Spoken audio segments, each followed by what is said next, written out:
Good morning, fellow American patriots, and welcome back to another episode of the Paul Brad Show. Today is January 5th, 2024, and Joe Biden, the geriatric, is still the worst president in American history.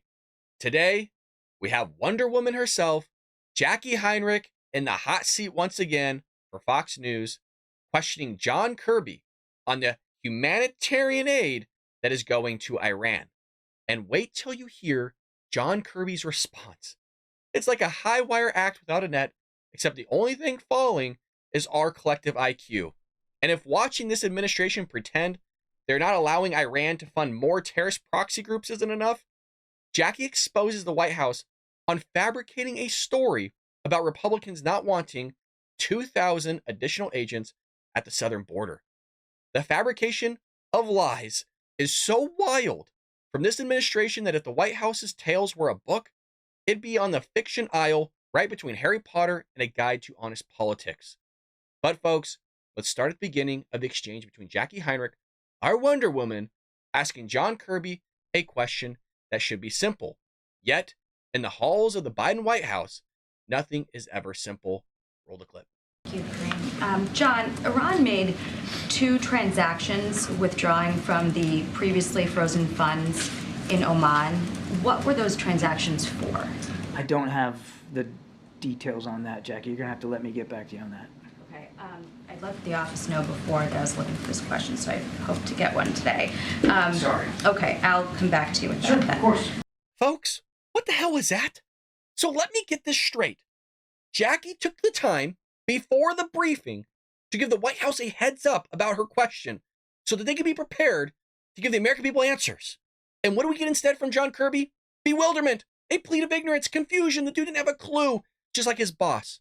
Folks, they're lying to you. They're pretending to not know. And what we're witnessing is yet another act of the ongoing drama of evasion and deception that this administration seems to love so much. This administration has turned deception into a freaking art form. And what specifically is this art form? Spinning, lying, and manipulating the truth and reality.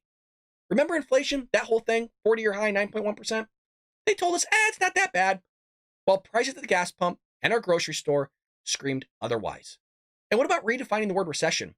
It's like they could just change the meaning of words and we're just all supposed to nod along. Oh, yeah, yeah.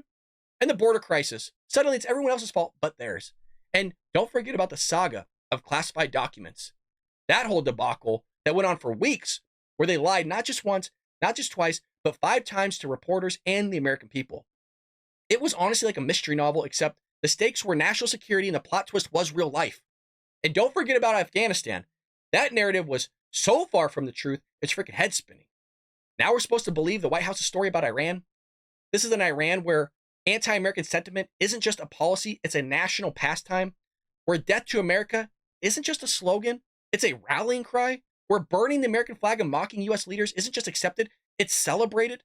And this administration wants us to believe their dealings with Iran are all in the name of just helping people. It's just charity work. It's like we're writing a novel, and they think that we can't tell the difference between fiction and reality. Well, folks, even though they think we're idiots, we see through the smokescreen and the spinning from this White House. We're tired of being treated like children, being spoon-fed narratives that don't add up, not even close. And it's not just about misleading, it's about a fundamental lack of respect for the American people. It's one thing to be unprepared for a question, it's quite another to treat the truth like it's optional. This isn't just irresponsible governance. It's a betrayal of the principles of transparency and accountability, especially when they promise these very things on day one of taking office. But just another promise that wasn't kept and isn't kept by Joe Biden. But Jacqui wasn't going to let John Kirby off that easy, folks. She presses him on the humanitarian aid that we were told was frozen, but somehow Iran is in the process of actually using that money right now. Check this out. More broadly, I guess, is the administration at all reconsidering its decisions to finance Iran indirectly by allowing these sanctions waivers to go forward, given the level of proxy attacks that we've seen? To finance, or you mean by, Well, it's for humanitarian aid, exactly, right? yeah. But we had these two transactions I'm talking about, and I'm hoping we can get an answer on what they were for. But the Assistant Treasury Secretary for Terrorist Financing and Financial Crimes was testifying about this to a House subcommittee, and said that any details, about those transactions would have to be provided in a classified setting. Why would we need to have that information be behind closed doors when that money is supposed to only be for humanitarian purposes? It should be, transparent, I would think. And I know the administration also sort of quietly reversed its decision to allow, withdrawals from the $6 billion that was freed up for the prisoner swap. But after that decision, the $10 billion, the waiver was extended for the $10 billion. This was the money that was payments for electricity in Iraq. So anyway, given the level of proxy attacks and the availability of these funds, is the U.S. reconsidering these sanctions waivers? With the caveat that I'm going to have to get back to you on whether or not there's actually been some sort of procurement request by the Iranians for the humanitarian assistance. I just don't know the answer to that. So with that as a caveat, I would tell you that, again, none of that money goes to the Iranian regime, and none of it goes to the mullahs. It is if it has been allocated against, it would go to approved vendors that would purchase food, water, medicine, agricultural products, and then ship that directly into Iran for the benefit of the Iranian people. And this really, what your question kind of goes. Given the behavior of the state right now, we talked briefing with this news about. Our issue is not with the Iranian people, and it's difficult to square anybody having a problem with the Iranian people getting food, water, medicine, and agricultural products so that they can subsist. It's not as if, and this is where I was getting to on the fungibility argument, which is kind of what your question is getting to. It's not as if the mullahs are sitting around thinking, well, how can we make the lives of the Iranian people better? Let's get them more food, water, medicine. They're not making that choice. What they're doing is investing in missile technology and helping Ukraine kill innocent helping Russia kill innocent Ukrainians. So it's not, the fungibility argument just doesn't stand up. It's not like it frees up money that they were going to use on food and water that now they're going to go buy missiles with. They've been focusing. That's exactly what it does. Well, and I would argue that the critics are incorrect. It's the mullahs, the regime in Iran has been doing that consistently over multiple presidential administrations, Republican and Democratic. They have hegemonic ambitions in the region, and they are a destabilizer in the region, and they have been investing a lot of money into advanced military capabilities to try to push forward that vision. It's not as if they've been prioritizing the Iranian people, and these funds are designed for the Iranian people and for their benefit only. It really is wild stuff coming from this administration. There's a lot there and a lot to unpack. So let's step back to the month of December of last year, where Iran released 5 Americans in exchange for 5 Iranians and a transfer of $6 billion. Now, these funds had originally been sitting in a South Korean bank, thanks to the sanctions that were actually placed under the Trump administration. But the money was transferred, and it's supposed to be tucked away in a Qatar bank, frozen, and watched over by the United States, earmarked for humanitarian purposes. Now, that sounds nice and tidy on paper, but here's the kicker. Critics are saying money is money. It's fungible. It can be moved around, and Iran could just shuffle the deck, use these funds to indirectly support their favorite pastime, terrorism, and continue their usual business. And then there's John Kirby with a straight face standing on the freaking podium telling us this money won't free up resources for Iran's regime to fund their terrorist hobbies. It's like watching a bad magic show, except the trick is so obvious it's insulting. But here's the real sleight of hand. Why are we, the United States, so fixated on solving everyone else's problems? Folks, just look around. Our roads suck. They're a mess. Crime is through the roof. We're scrimping on police officers. Our bridges are practically crumbling. And let's not even start on our freaking debt that just is now a whopping $34 trillion. Yet, here we are, casually shipping off billions to other countries that aren't exactly our biggest fan. We're talking about a nation that doesn't just like us, they loathe everything the West stands for. Folks, their supreme leader isn't shy about it either. Death to America isn't just a catchy phrase over There, it's practically a policy statement according to him. So why are we sending them billions? It's like watching someone drowning in debt, but deciding to buy their unfriendly neighbor a new car instead of paying their own bills. It's not just financially irresponsible, it's a complete misalignment of priorities. We've got real issues here at home that need money. How about using those billions to chip away at our mountain of debt? Or, I don't know, invest in a country that actually is footing the bill, meaning ours? We're over here patching up potholes and holding freaking bake sales for bridge repairs while writing checks to countries where debt to America is a state-sponsored mantra. It's wild, it's head-spinning, I know. It's beyond absurd. It's like we're living in a reality where common sense has been turned on its head. It's not just bad policy, it's bizarre, it's insane, almost surreal misplacement of American interest and resources. But should we expect anything different from the Democrats, the Biden administration? I don't think so. It's not going to change. We might just have 4 more years of this crap. I hope not. Hope we all get out and vote for Trump, Mr. 45, turning into 47.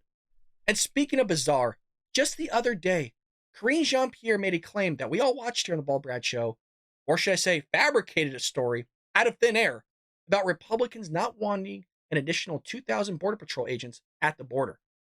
Jacqui asks them, can you name one lawmaker who opposes this? And watch the White House's response and how they put the tail between their legs. Let's roll it. One very last question. Can the administration name a single lawmaker who has called to reduce the number of Border Patrol agents? A single lawmaker that has called for reduce the number. I would argue, as I think Karine has talked about this. I mean, in the fact that they voted down proposed legislation that would, at the president's urging, increase the number. So just by dint of the sheer numbers and the votes, the House Republicans have said they don't favor increasing the number of border agents. And you heard Speaker Johnson down at the border yesterday that they're not interested in moving forward on the president's national security supplemental, which had $6 billion in there, much of it designed to get us another 1,300 border agents. About the 2,000 Border Patrol agents being eliminated, I think that's a reference to the House DHS appropriations bill, which was obviously not taken up by the Senate. They had a CR, but that very bill, I mean, Republicans say that it actually would have increased the number of Border Patrol agents because it was going to eliminate funds for climate change and clean energy programs. I mean, the White House even issued a statement at that time saying that those cuts to those programs would be, unpalatable to the president. But this is sort of the first time I've been hearing this claim about eliminating 2,000 Border Patrol agents and painting a picture like we're short 2,000 at the border when, in fact, that didn't happen. When the proposed legislation has additional border agents in it and House Republicans voted down, I'm not sure how else you want to take that. All right, go ahead. It's a freaking simple question. Can the administration name one freaking lawmaker advocating for fewer Border Patrol agents? Seems pretty straightforward, right? But no, they can't do it. Why? Because it was a bullshit story. Completely fabricated, made up. And that's why he started talking about votes, legislation, and then somehow trying to paint Republicans as the bad guys for supposedly not supporting an increase in border agents. But wait, there's a problem.